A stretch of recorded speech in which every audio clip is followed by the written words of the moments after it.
I have another internet question here, which I'm going to propose to each of the parties. There's been a lot of talk about the words surplus, deficit. Some people say we live in a society of entitlement. We spend and live beyond our means. Others say that it's time that we had to reconcile our budgets, don't go over budget, spend what we have, and be good with the money that we're given. Others would say that if you don't invest in our economy, we can't get it to get started again. I want each of you to comment. What is your position with regards to deficits? For how long, for how much? And why deficit? Why not play, as they would say, play fair for the budget that you have? I'll go to the NDP first, please. So the New Democratic Party position on this is really quite clear. Thomas Mulcair has stated that we plan to run a balanced budget, not just for our first year, but for each of the 4 years that we would be in government. In addition to that, the New Democratic Party has a solid history of balanced budgets. In fact, not just our numbers, but also Department of Finance numbers shows that the party, when in power, that has the best record of balanced budgets is the New Democratic Party. Our hero in this one in particular is Tommy Douglas, who managed 17 balanced budgets in a row while bringing in the Medicare system. And so what it shows is that it is possible to properly manage an economy while also bringing in the social programs that we need to make sure that the quality of life improves. So if I may interject, Mr. Singh, then what would you say to people who say you need to have a deficit to invest to kickstart the economy again, so you have to operate at a deficit? And I understand that some people do make that argument. The travesty of that is that there was 6 years in a row of conservative deficits, and then we went into a recession. And so it would speak actually as a counterexample to that particular argument. In addition to that, I am deeply concerned about what the Liberal Party is proposing. In particular, one of the Liberal opponents tonight mentioned that they are planning to have modest deficits for the next 3 years. It's important to note that that modest deficit being spoken of is exactly $10 billion per year. I don't know about your pocketbook, but modest and $10 billion do not go together in mine. And so what it is, we want to ensure that the economics of the nation are properly run. We couldn't do it in our households. We couldn't do it in our businesses. And so we can't be running a deficit in that particular manner. Businesses, corporations, and people want to be able to invest in an environment that is solid and stable from an economic perspective, and balanced budgets are absolutely the way to make that happen. Mr. Singh from the NDP, thank you. I will go to Mr. Grewal, Raj Grewal from the Liberals. First and foremost, we're in a recession. And the only way the government can get us out of a recession is to invest in our country. There is no better time to invest than now.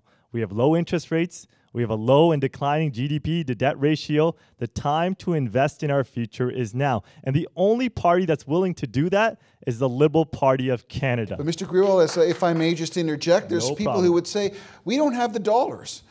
We are already taxed. As soon as you start to invest and give more money, that's going to trickle down. Whether you take it from the 1% of the corporation, whether you add another % of tax, we're going to end up paying in the end, and we don't have enough money now. Some would say, if you're going to invest more, you're going to get us deeper in the ditch.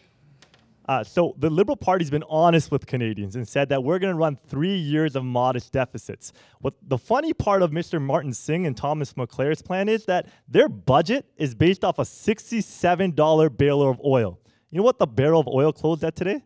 $43. It dropped 4.7% in 1 day. It is forecasted to drop in the next 3 years. And you know what their budget forecast allows for? 67 next year, 72 the year after, and 78 in the year after that. How are they going to balance the budget that they're so committed to balancing when their budget doesn't make any sense, when their revenue forecasts are so off? I was a financial analyst for a Fortune 500 company. If my budget was off like that, I'd be fired at the end of the day. There's no way that they can pay for your spending promises and balance their budget. The only party that's being honest with Canadians to ensure that we're in a recession right now and we got to jumpstart our economy by investing $125 billion in infrastructure is the Liberal Party of Canada.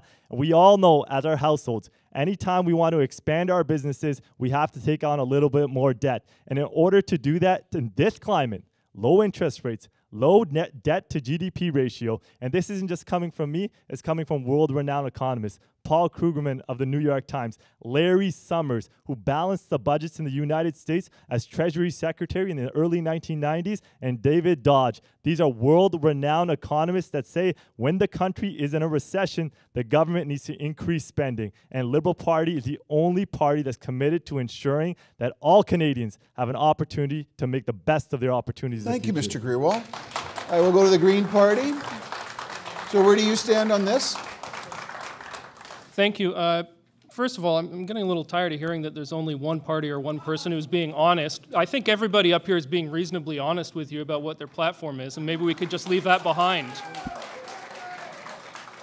Now, with regards to oil, if we want to talk about the price of a barrel of oil, there's only one party up here that's against all pipelines that are being proposed. So if you're worried about the price of oil, why are you pushing for approval of pipelines? But if I may interject, as I did with the other two, I'm not just trying to be fair. Is it on budget? Is it over budget? Is it infrastructure? Pay as you go? Where does the Greens sit with regards to our dollar, our budget? Okay, the Green Party is actually proposing, we have a fully costed platform already out, and we're proposing a surplus budget in all 4 years. What's a surplus budget? A budget with a surplus in each of the 4 years, which will allow us to pay down $30 billion of debt by the end of the term. Okay. And 25% of our debt has come in the last 10 years. We're at over $600 billion of national debt in this country, and we need to do something about that because that's a long-term problem that's creeping up on us. Okay, well, you're the first party who said something about paying down our debt, interestingly enough. So I'll go back to the NDP for a rebuttal. Go ahead, Rosemary. I just want to bring the idea of investment back to our Brampton communities here. I mentioned the affordable childcare, no more than $15 a day. That is an investment, a long-term investment. In Quebec, when they brought in affordable childcare, over 10 years, 70,000 women were able to re-enter the workforce. That generated good salaries, that generated tax revenues. And on the other hand of that, we need to expand our energy policy to include alternate energies, have innovation, research and development, and that's going to kickstart good jobs for our young people. Couple those two together, and we've got a great investment for the future. Thank you. One more rebuttal from the Green. I'll go to Kyle Lacroix. So in terms of energy investment, to follow up on that, the Green Party is really the only party that's gone ahead and said that we've got a fully costed platform and different social programs that we'll have set up for businesses, smaller businesses, to open up businesses in the green tech to help encourage growth, entrepreneurs to encourage that growth so we can wean ourselves away from this oil addiction that we have. It's no good for the economy. It's no good for the environment. We know that the prices are like, it's just putting all our eggs in one basket, and it's not a good idea. So in terms of the energy investment, I would love to see Canada go in that direction. We see China making billion-dollar investments into this area, and it's not going to be around forever. We need to get on board on this boat of the clean energy revolution. Okay, thank you.